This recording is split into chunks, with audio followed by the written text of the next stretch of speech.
Good morning and welcome to today's Lockdown Learning Free Business Continuity webinar. Today's webinar is on decision making during a crisis and will be presented by BC Training and PlanB Director Charlie McLean Bristol. We will have a Q&A session at the end of the webinar. To submit your questions, all you need to do is type into the question box on a control panel to the right of your screen, and these will be put through to Charlie at the end. You will receive a recording of the webinar later today in case you missed out on any of the content covered. So I think we're ready to begin. So I shall hand you over to Charlie. So Charlie, I'm going to make, just hold on, let me make you presenter. And we're good to go. Just make sure that we're going to see your screen, please. Yep. There we go. Perfect. We can get rid of the bottom bit and then I'll be off. There we are. Perfect. Over to Charlie.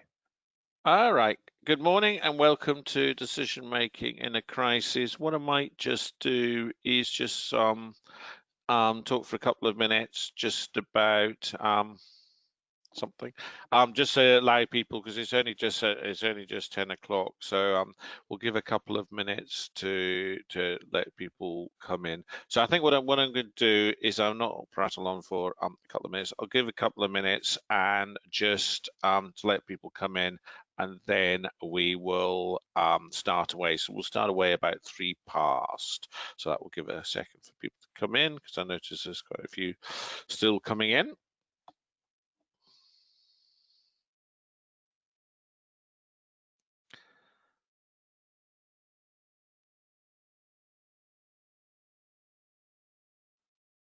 Perhaps, Charlie, you could entertain us in the 2 minutes with maybe your thoughts of the day. All right, yes, right.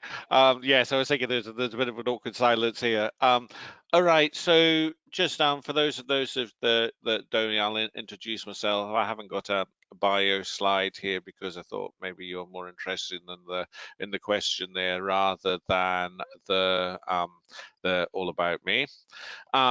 So just very briefly to who I am. So I work as sort of director of training at BCT here. So I support Lachlan in developing training and developing new ideas, developing the company. I'm also director at PlanB Consulting. So that's, those of you who don't know us, is business continuity consultancy. So we've got 10 staff and we deliver consultancy mainly throughout the UK, but the rest of the world as well. I've been doing business continuity for about 25 years. My earliest career was in the Army, so I did 5 years in the Army. And then I worked as emergency planning manager for Anglian Water, where I did the sort of spearheading their response to water. This was when there was a change from civil defence to looking after water emergencies. So I did that off and on for 8 years. Then I worked for Scottish Power as a business continuity manager. So I've actually been at the sharp end as a business continuity manager, and then set up PlanB and business continuity training in was it 2007, 2008? We set up BCT. You may have gone. Anyway, right. Let us get on with the task in hand.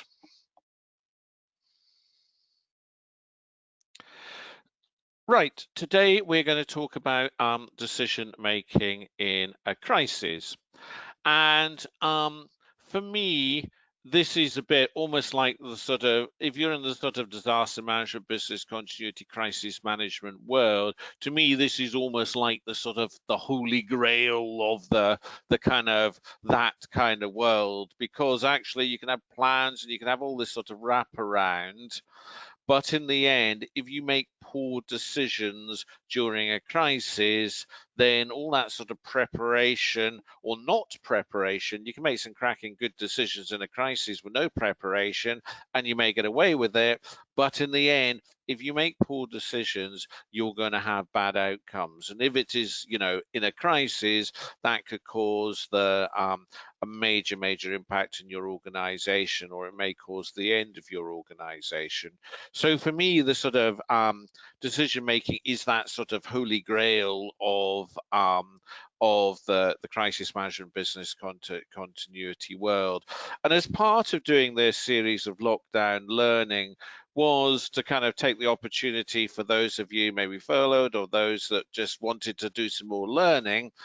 One of our aims was to kind of one of my aims of doing is to kind of democratize business continuity. I think sometimes, especially those in the consultant world, try and keep this as some great dark art and some great science, and you need to do 25 years, or you need to be in the army, or need to have, this background.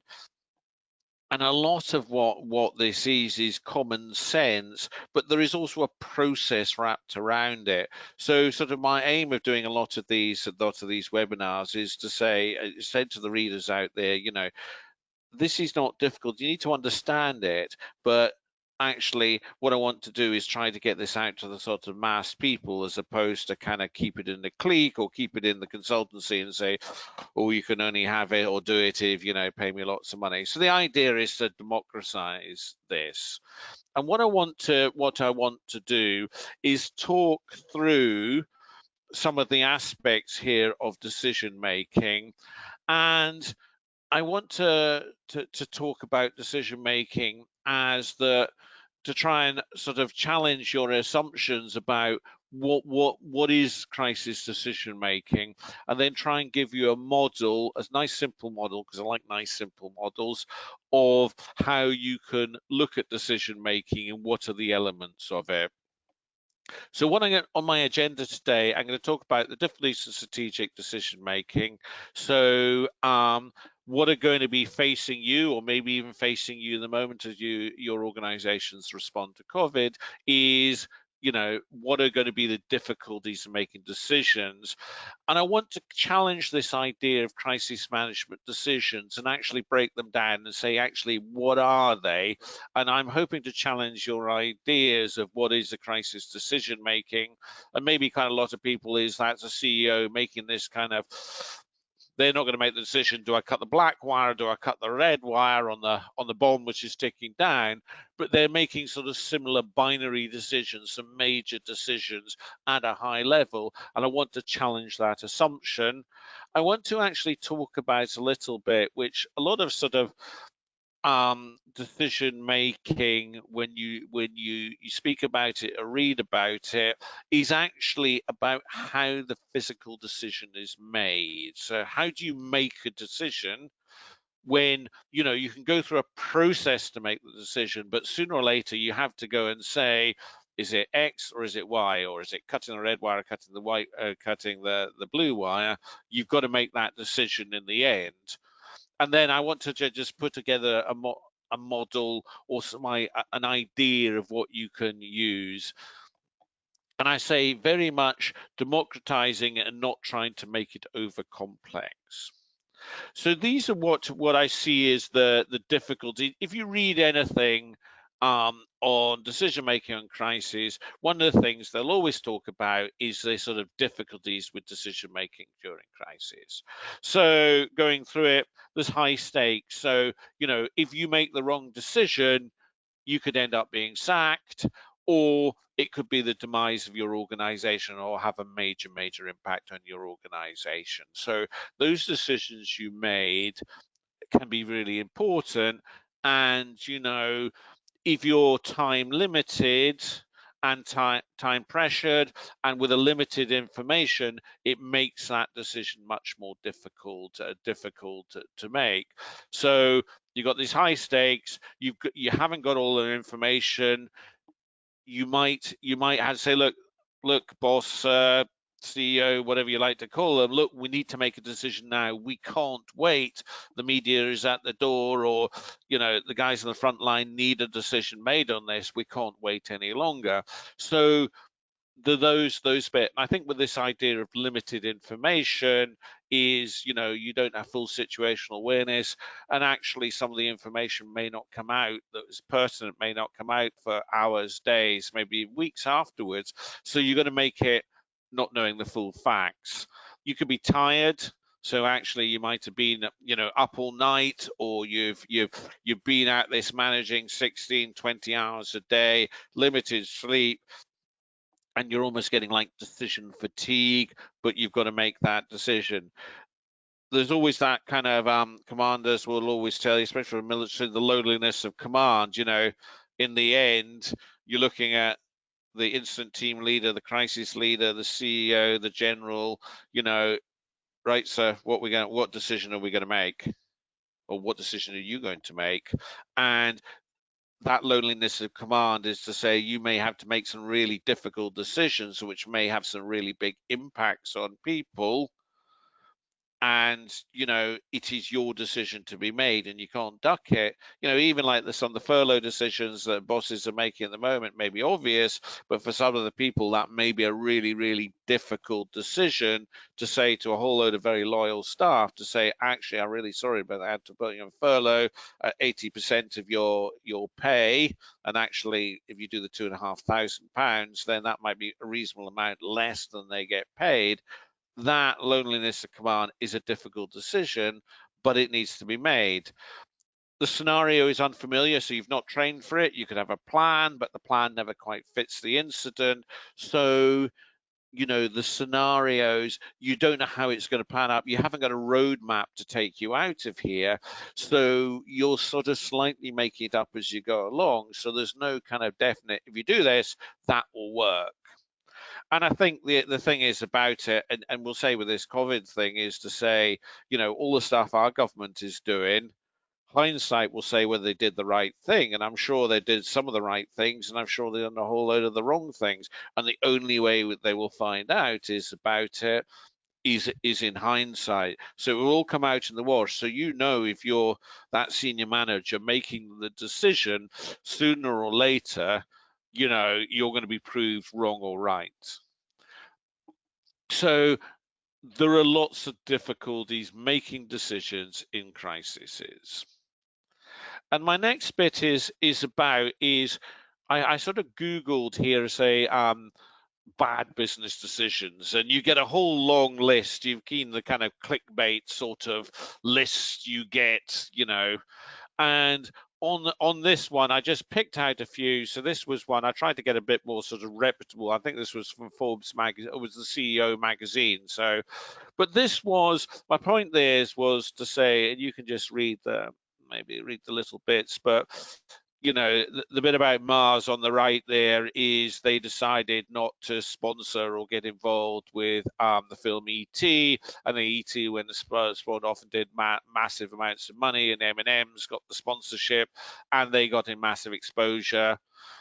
Or that bit about Motorola is they sort of slightly slept with their Razor phone, which was very popular. They sat in their laurels, and then kind of Apple and all the first smartphones managed to come in behind them, and the predictable bit was massive share price loss. And so my point from this first thing is to say that business managers make poor decisions even when they have not all the pressure that is on my last slide, that people make poor decisions.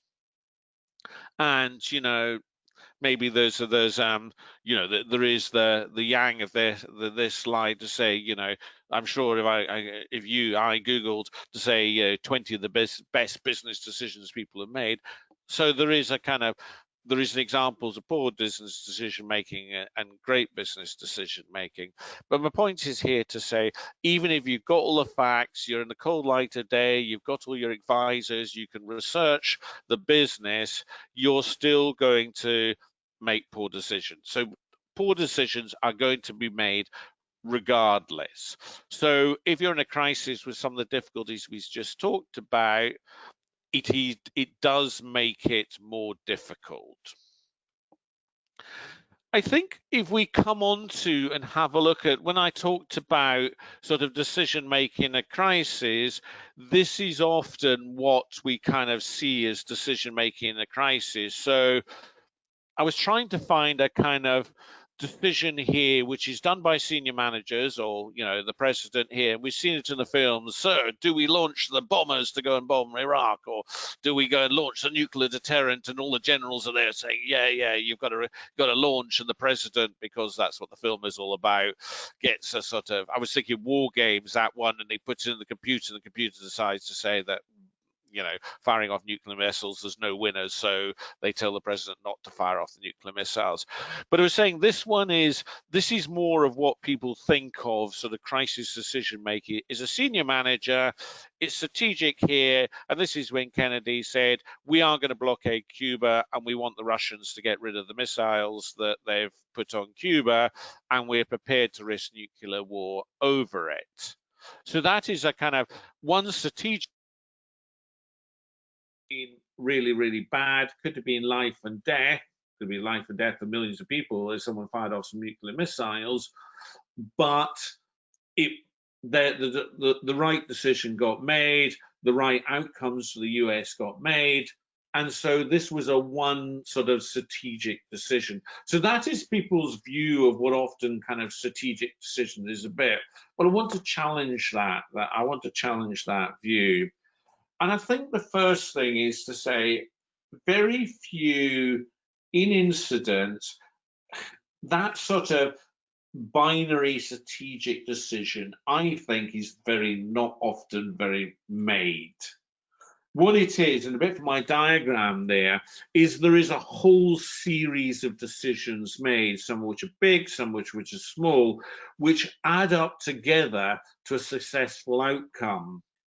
So if you look at my diagram, here, on the right-hand side, you can see sort of failure on the red line, and the top there, successful incident management. The far side, you can see your strategic, tactical, and operational teams, and then the bigger the arrow, the more major the decision is. And what you can see over time is there is a whole series of decisions, some big, some small, but decisions are made at all different levels. And I want to come on to how the decision at a low level can be as influential as a decision made at the strategic level. So what I'm saying here is decision making is often not like our Cuban one, when they make one decision, right, this is what we're going to go, this is the plan, we're going to go for it.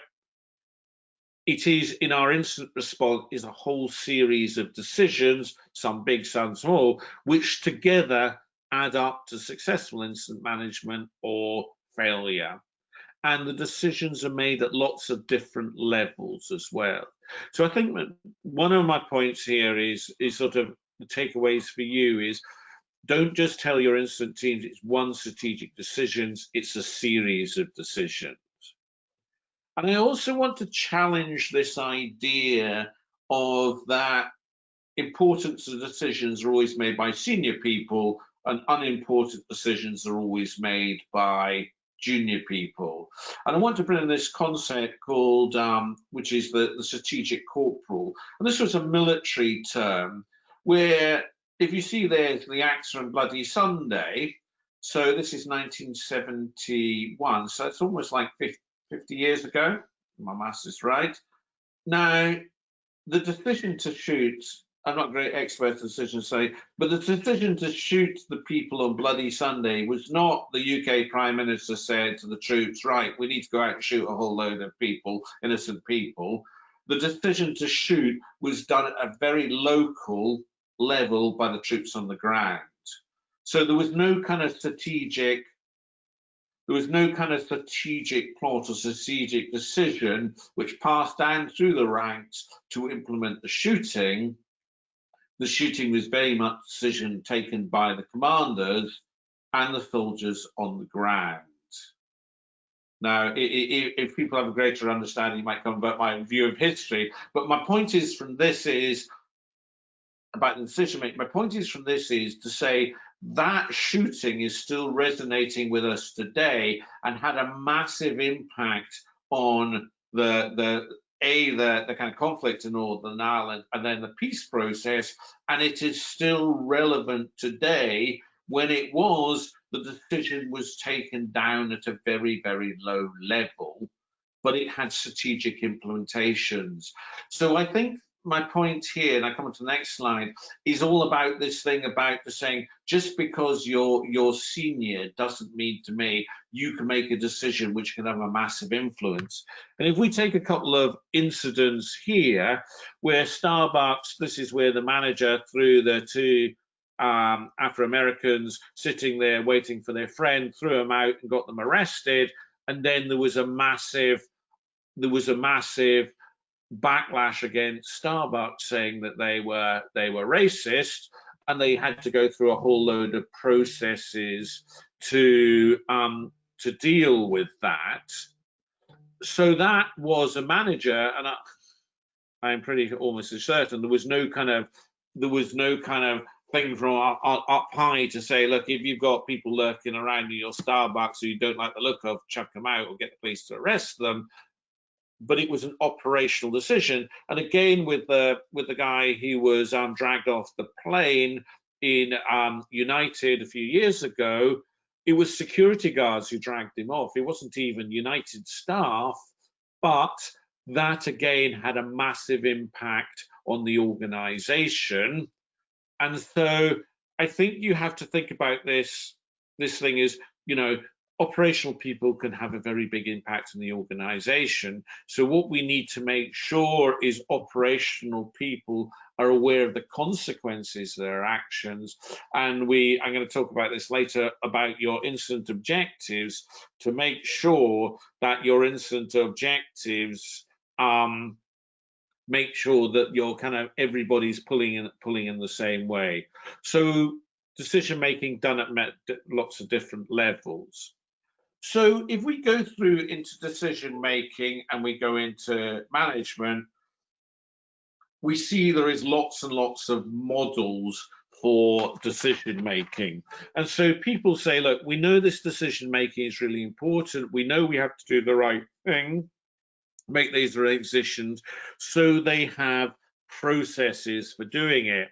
So this is the process on the left there from Jessup. So this is used by the UK Emergency Services, and this is their process for doing it. So you can see that almost all of these ones are kind of like circular.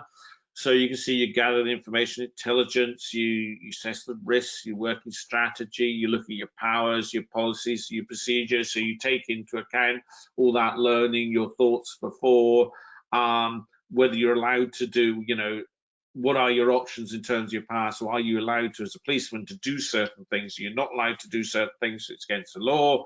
You do the options and contingencies, you take actions, and you do that kind of OODA loop of plan, do, check, act, or you see what is the effect of your actions, and is your action having the right effect? And if they're not having the right effect, then you need to adjust what you're doing to be able to do that. So what people do is trying to put in place a process to make sure that the best decisions making do. And on the other side, there's the military, and this is at the kind of the more basic infantry, very quick.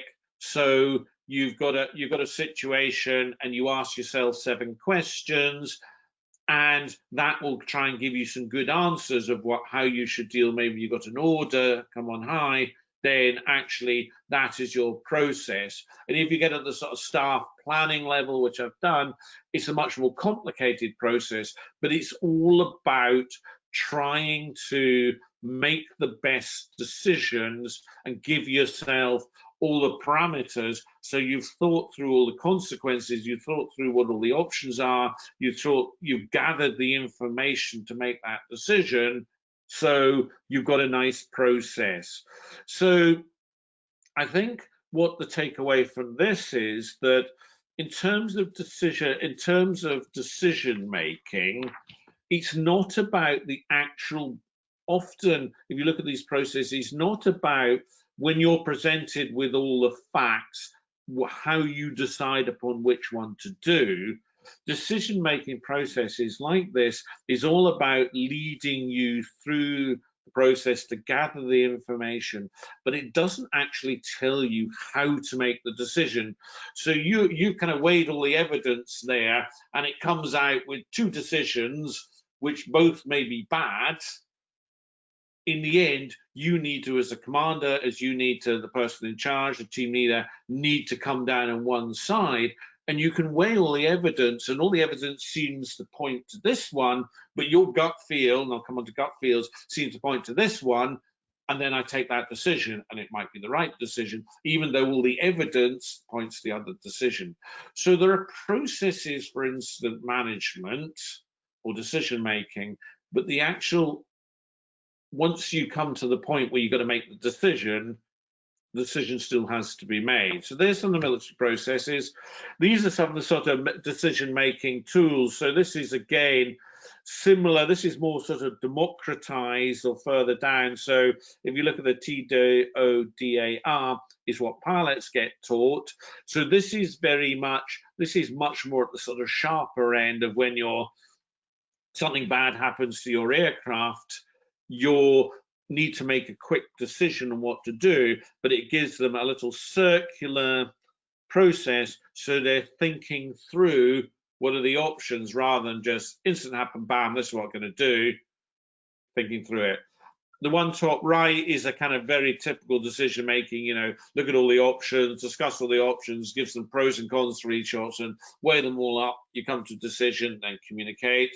And the one, the one top left is, again, that's from the old crisis management standard, the ISO crisis management system.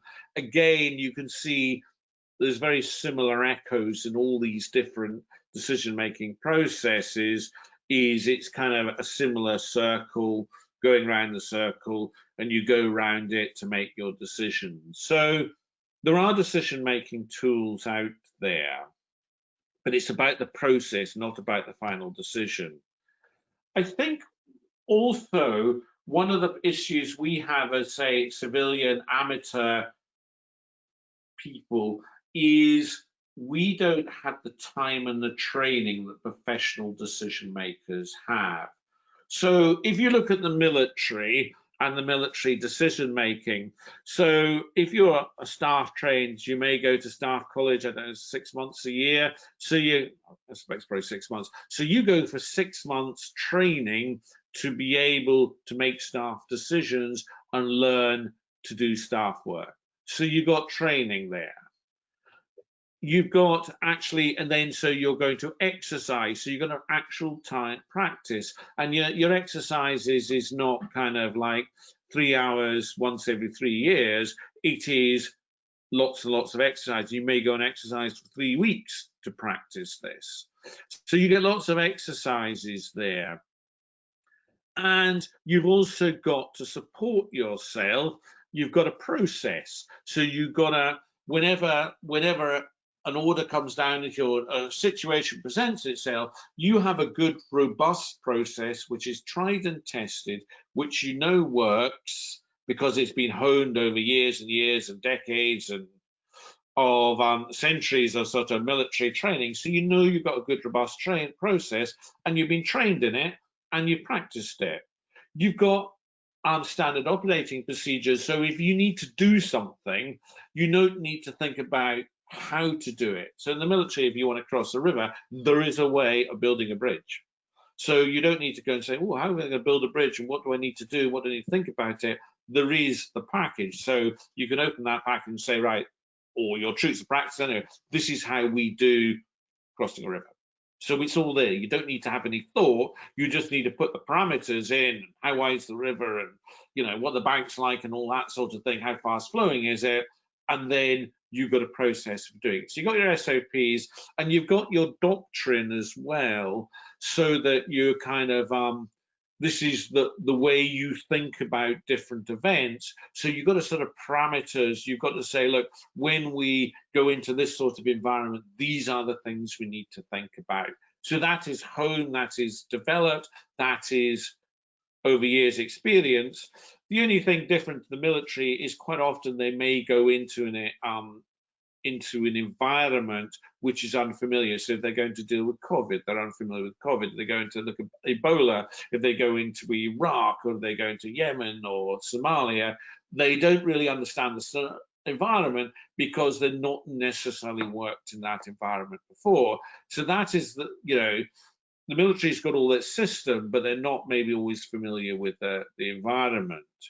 But if you look at our civilian decision-making process, first of all, you've got your training. So you might get trained every 3 or 4 years. Chief executives may do some incident management training, but they're not going to do 6 months. So they'll do a bit of training and they'll do an exercise. So they'll do three hours a year if you're really lucky.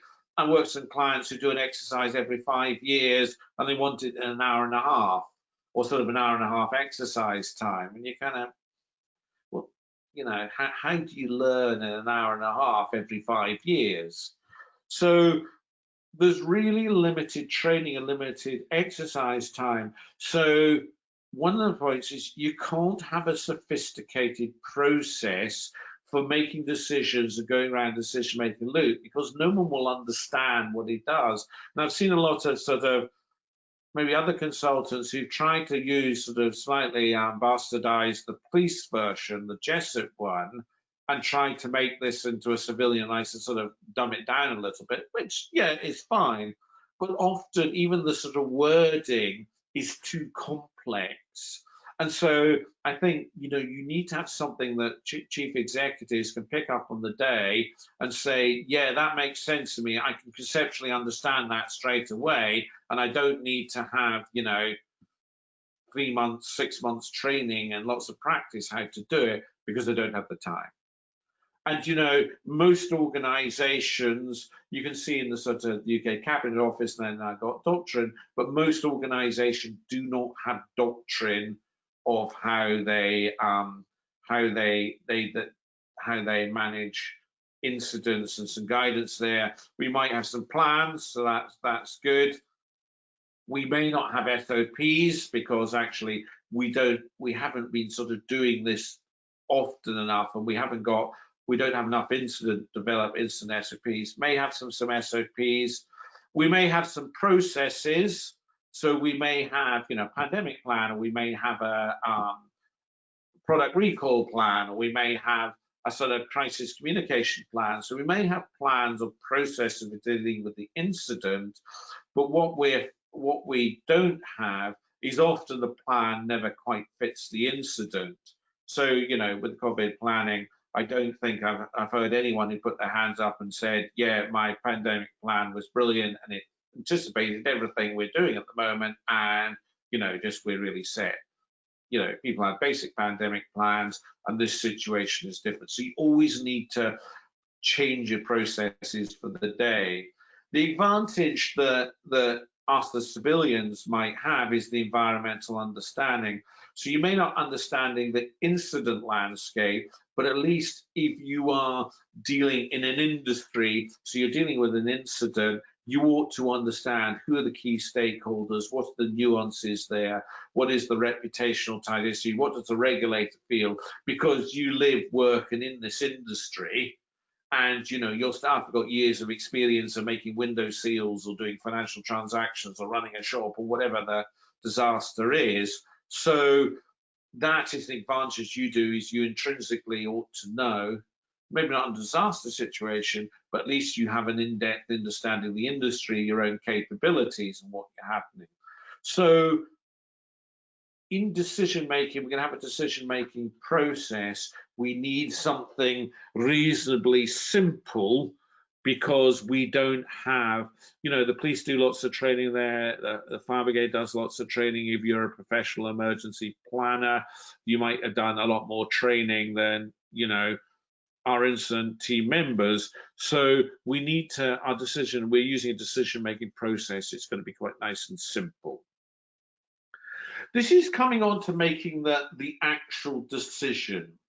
So what I kind of looked about is to say is, how is decisions actually made? And this is the best sort of model I've come across, and I'm happy for people in the chat say there's any other better model. But I like this model, and what this model is, recognition, prime, decision-making model. And what this is a bit of psychological work is to say, and it's slightly the bleeding obvious, but it says that people with experience and people with experience of incidents make better decisions than those without.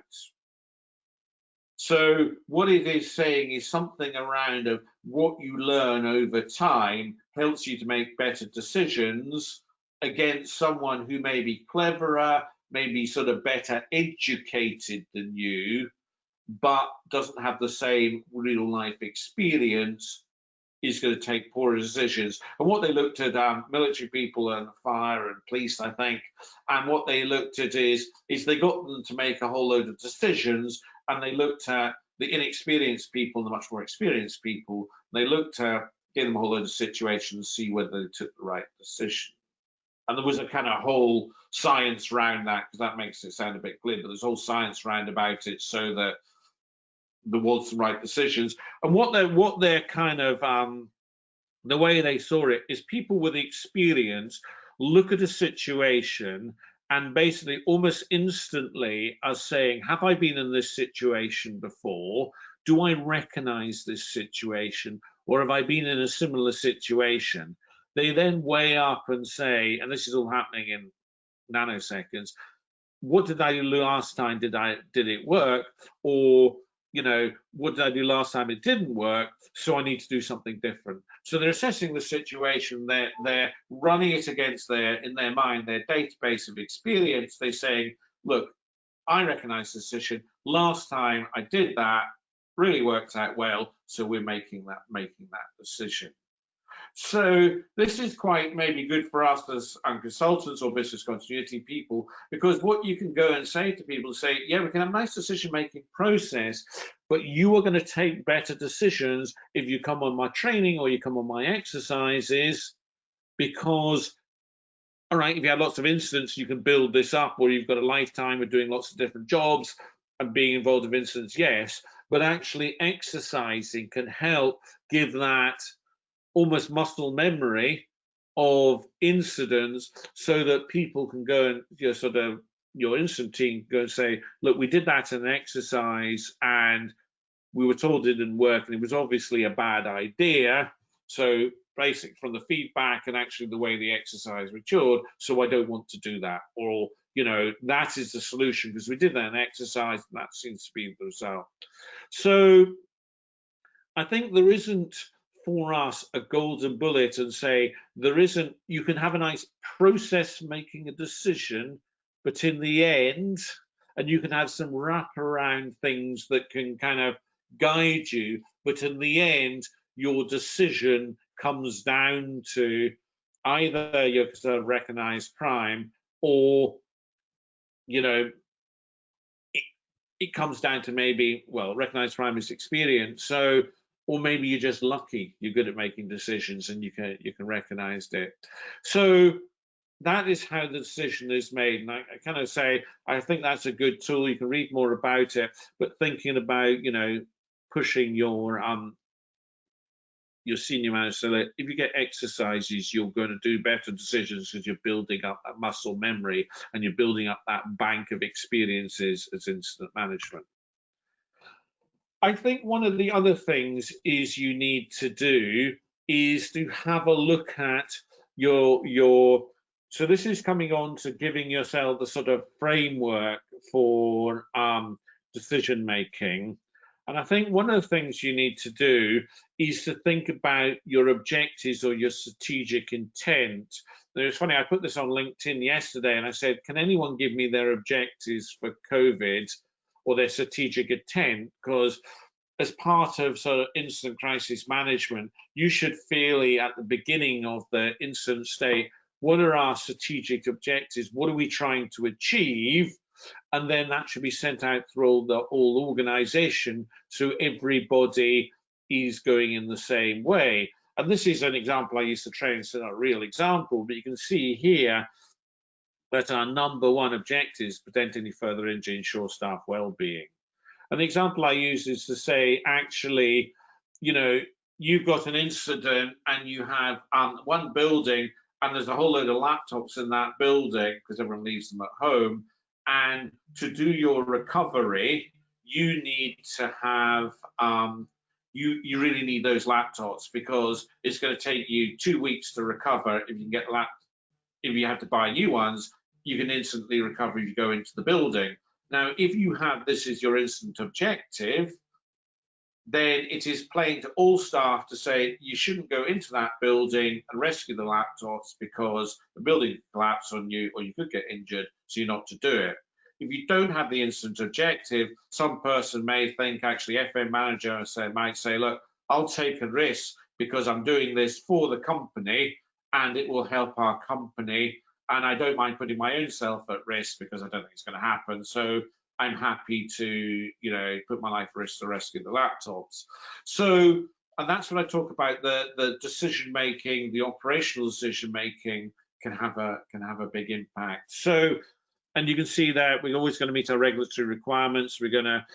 This was for an incident where, you know, maybe it's in February and it's a regulated organization and it needs to produce its annual figures. So you want to say, look, one of our key bits is to produce those figures. So we want to keep confidence in the market. We don't want people to sell all our shares. So that's why priority given at the end of the year. You say financial mistakes not seen as a barrier, so you can spend as much money as you want or as you require.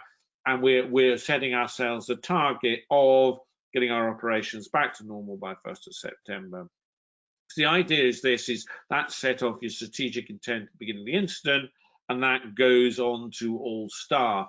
So it gives you a framework, and this is how I saw it, is instead of my other slide with basically all these arrows madly going everywhere, that our objective is almost like corral our decisions, so our decisions are within the same framework, so everybody is pulling together to get to the same end, as opposed to actually different people might think different ends of this incident.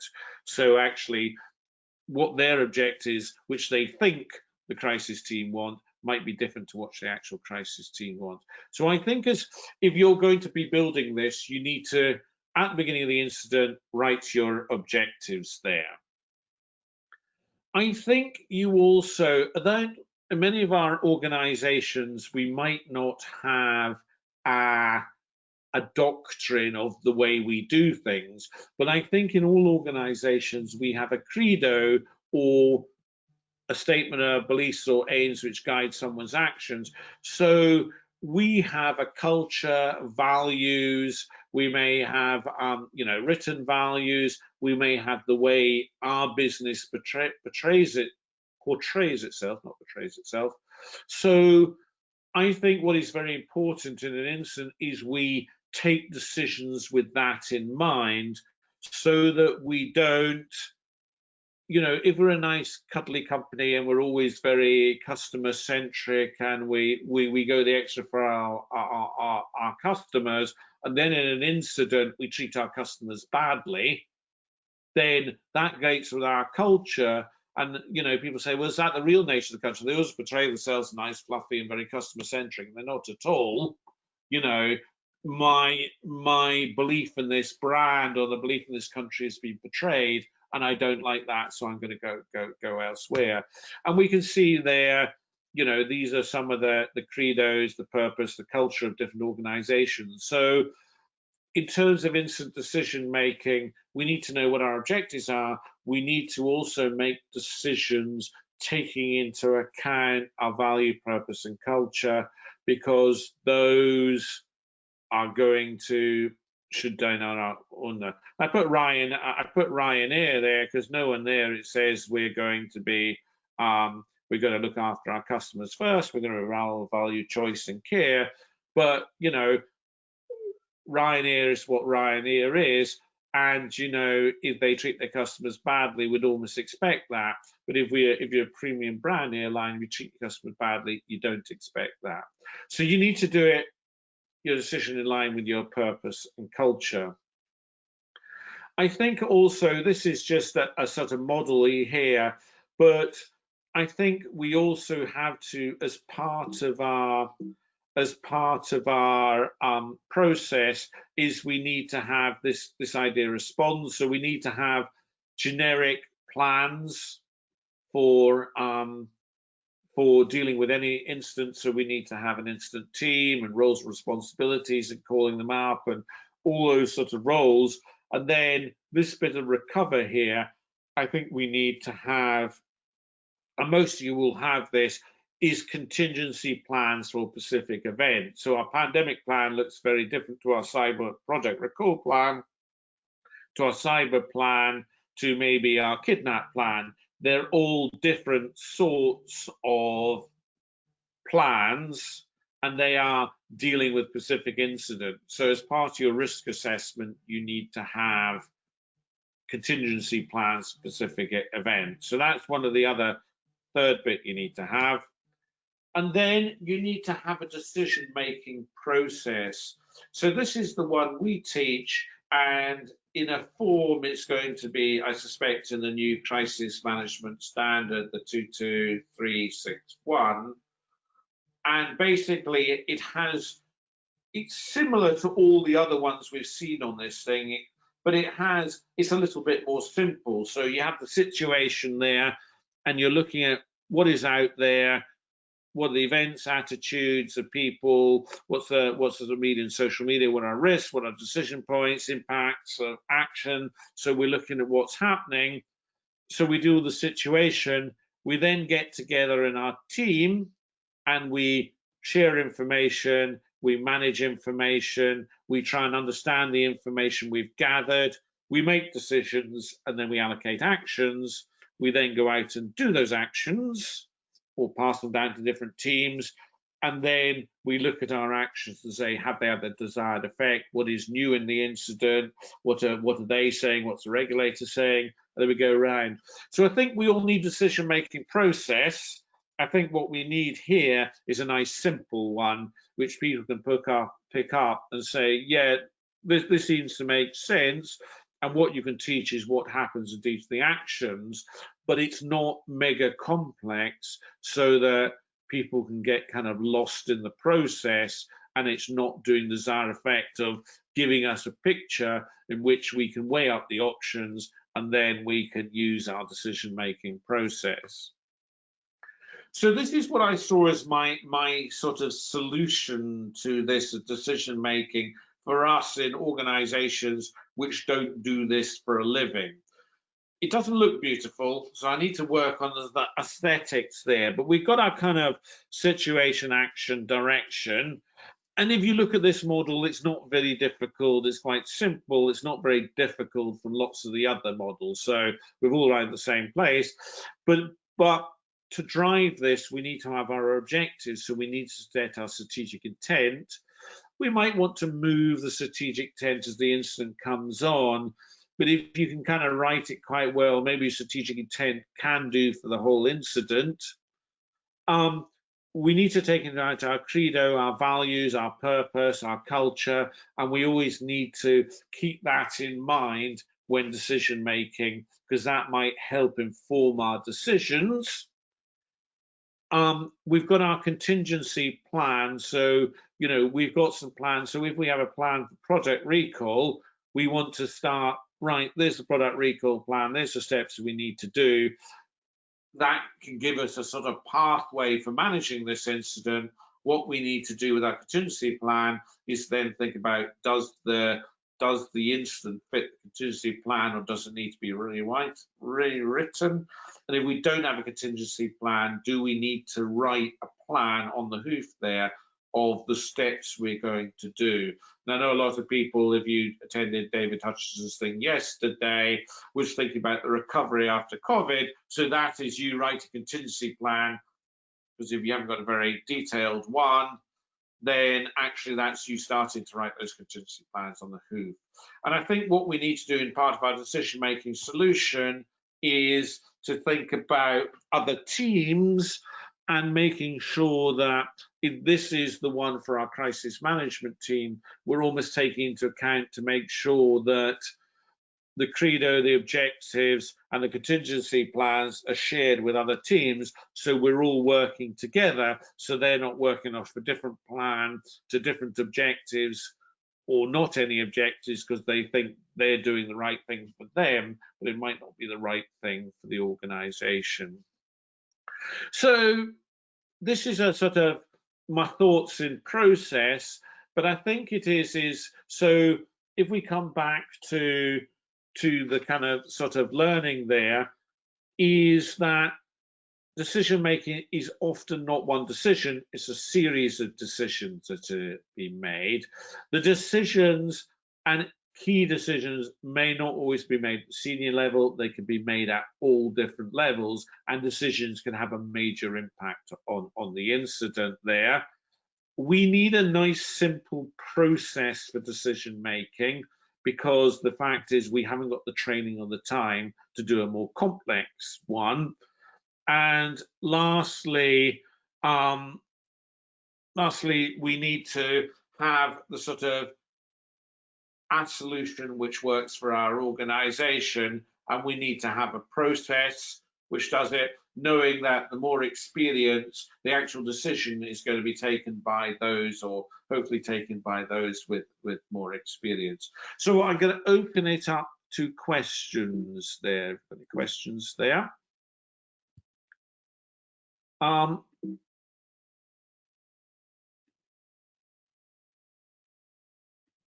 So let me just open up the questions there. Have we got any questions there? All right.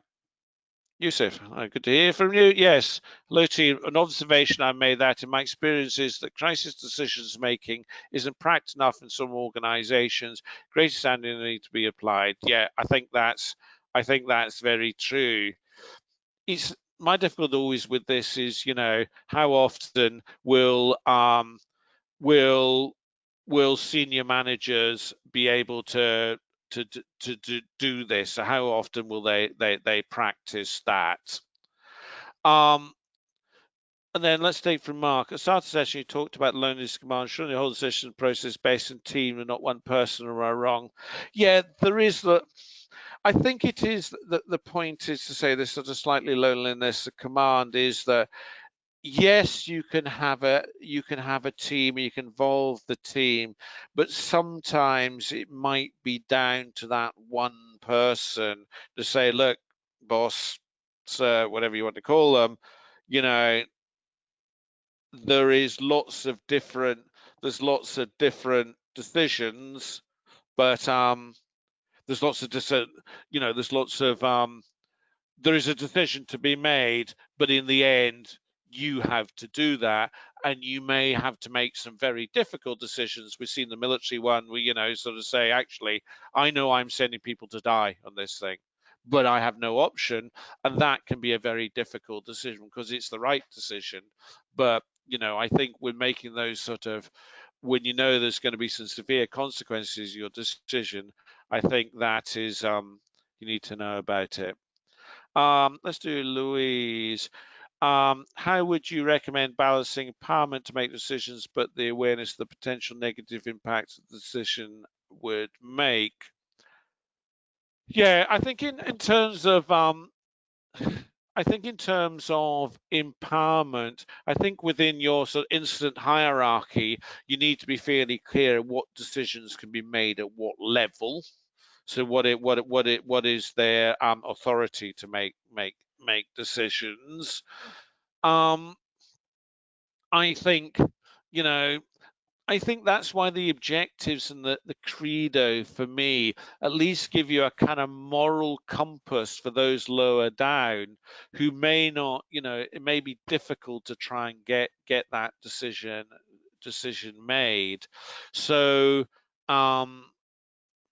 so I think, you know, sometimes I think you've got to trust people in the military. You know, you've got to go and trust people lower down and say, look, they've been briefed, they're given the tasks, I now have to trust them, because I can't micromanage the battle at that thing. I can't micromanage everybody. So you need to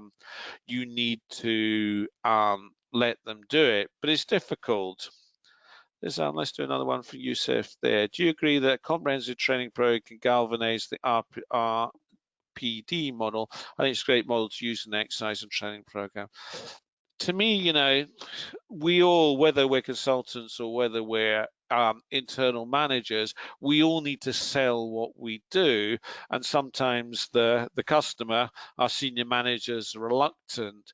And I think if we can use that to say, look, you know, doing an exercise is not just a fun or a drag on your time of, you know, for 3 hours. It is really important that actually you do develop this sort of muscle memory. So I think it is a little bit of how you sell it to them. Let's do another one for you, Sid, there. Do you think Tony Hedward during the deep water should have adopted or with a dedicated crisis management team, considering the lessons were identify us?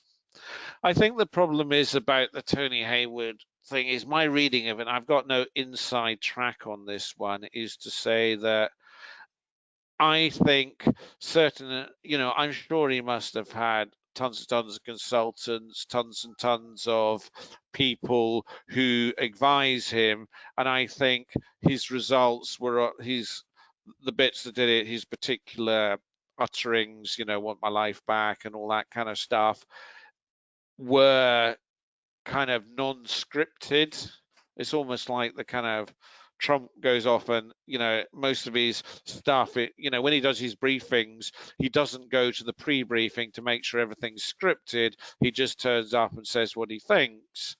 And so, you know, that can work in some instances, but if you need to be detailed and you need to be very tight on your information and your words count, and you're trying to, you know, this kind of save lives, protect the NHS, you repeat on and on again. So if you have that sort of information, you need to be very tight on that. You need to be tight on the information. So I think that the problem is for us is there's nothing stopping our I was not going to say superiors, our senior managers, just doing things which are just stupid. And I think you can't almost protect yourself against stupidity in senior managers. Is there anything more in that? I think I've done all the questions. Any more? No, I think we're all good there. I think that's good. Thank you very much. Before I finish a wrap up, do you have anything to say, Charlie? Yeah, no, what I was going to say is for those of you who missed it, or those of you who think that some of your colleagues would like from this, you can sign back on. I think you can sign back on and get the recording, or what we'll be doing is putting these on YouTube as well. So there's a YouTube channel with the ones there, so that if you can have a look at it. So there's numerous ways you can see that. Okay, great. Thank you very much. Thoroughly enjoyed that once again. And thank you also to everyone else for attending. It's nice to see so many of you joining us for these webinars. As Charlie and I mentioned earlier, you'll be receiving a recording of the webinar later today, and this will be emailed to you via GoToWebinar, and it'll be on our website as well. If you have any suggestions of topics for future webinars, please send these across, as we'd love to present any that you are interested in hearing. Thank you again for joining us, and I hope you have a great weekend.